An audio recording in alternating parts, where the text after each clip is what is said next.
Good morning, everyone. Pray and then enter into battle. I think when we look at our scriptures, we can see that coming to the surface. Pray and enter into battle. Let's take a step back and review and challenge ourselves. The gospel of our Lord Jesus Christ, the revelation of Jesus Christ, what effect has it had in your life over the last couple of weeks? He deeply desires that we hear His word, that we experience His embrace, we bear Him so that we can bring Him to the world, that it changes us and then it changes the world. So, a couple weeks ago, we finished up 6 weeks of John's Gospel, chapter 6, on the Eucharist. And again, the church shows us the importance not only of this teaching, that it's not just a teaching, but it's the revelation of Christ Himself, that He said, I am with you always until the end of time. And there was a point there where many of His disciples just walked away. And the conclusion that we came to, run. To whom shall we run to?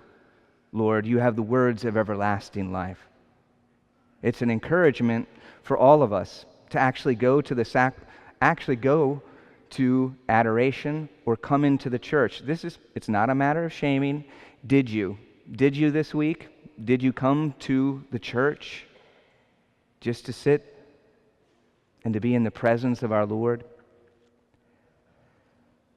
So is the gospel having an effect? Are you feeling moved to come to Him, to His very presence? Last week, we looked at a lip service or a lived service.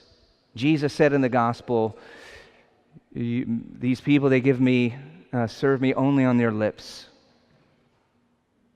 And I shared with you that story of going down to Huttonsville to Camp Magis. The diocese requires all 7th graders to go down to this particular camp in Huttonsville.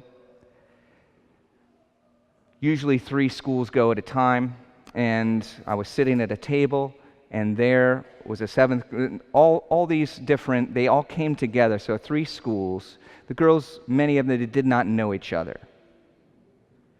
And one little girl got up, I shouldn't say, a 7th grader, a young lady, she got up, she went to get a glass of lemonade, and another girl sitting next to her said, "Would you get me a glass?"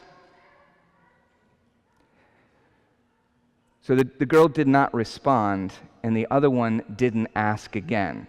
And there's a reason why she didn't ask again, because she wasn't sure if she heard her and ignored her, or if she didn't hear her. She wanted to repeat it.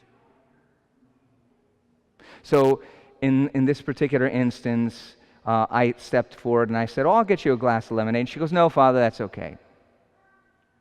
And the conversation continued. I didn't realize that the young lady sitting next to me got up, and she went and got her a glass of lemonade. And when she set that glass of lemonade down, the young lady, what happened in her face, I really can't effectively or adequately communicate it to you. But essentially, it was this young lady realized that somebody cared. They cared. And it was transformative to her. And it was inspiring for me.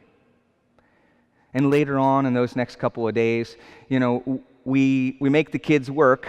It's good to make kids work.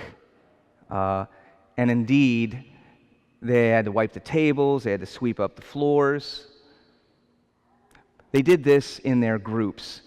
I happened to notice, though, that this young lady helped at every single meal. She didn't do it begrudgingly. She didn't say things under her breath. She didn't do it out of compulsion. There was just a bright countenance And she just did it with joy. It's lived service that inspires. And it was very inspiring. Prayer and then enter into battle. We hear in that first reading with Isaiah, it is the prophet speaking that the ears will be open, that the blind will see, that the desert will be made an oasis. And it is a prophecy because later they would go into battle and the Lord would provide the victory. Here we see the victory, the prophetic victory in Jesus, where the man approaches. He has to approach, and he asks to hear. And he physically heals the man so that now he hears and his tongue is loosened. For us, we enter into prayer and we try, we battle to hear God's voice. What's going on in your life right now? What are the questions that we have? The difficulties. And we just want to know. What is it, Lord? I need to hear you.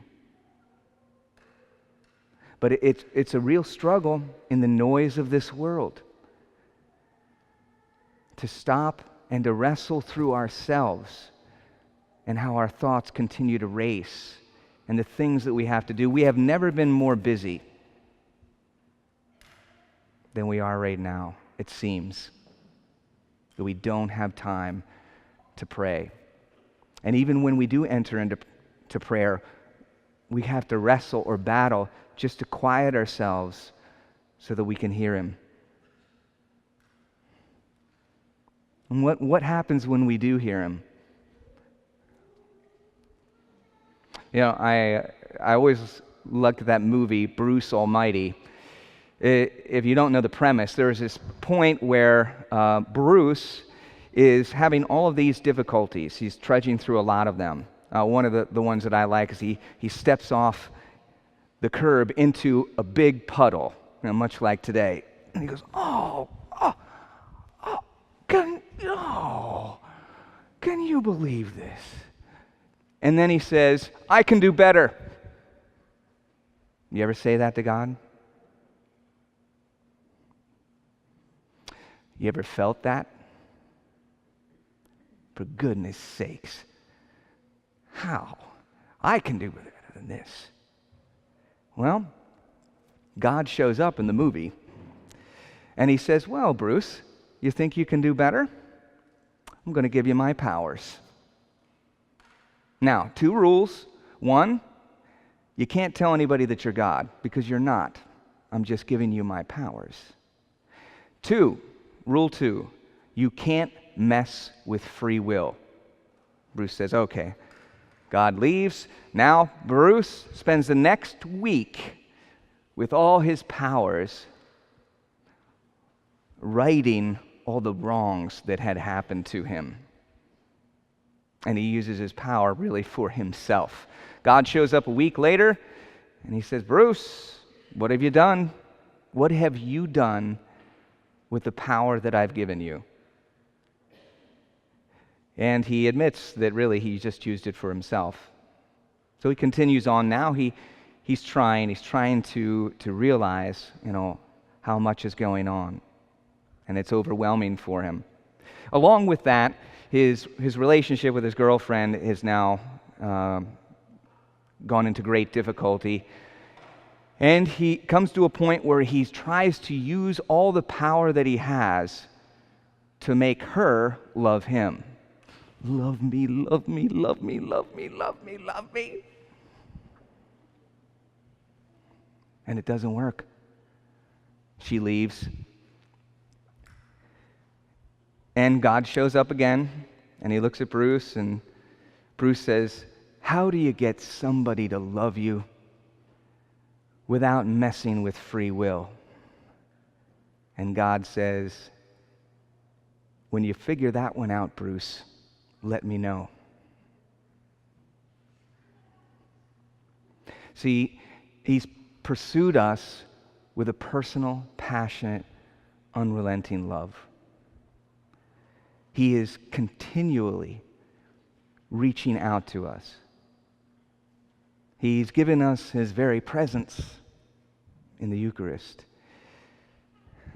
He wants us to enter into prayer and to battle so that the whispers that he wishes to fill us will be received, that our ears will be unstopped, that we'll hear his voice, and in hearing his voice, we will know, I am a son of God.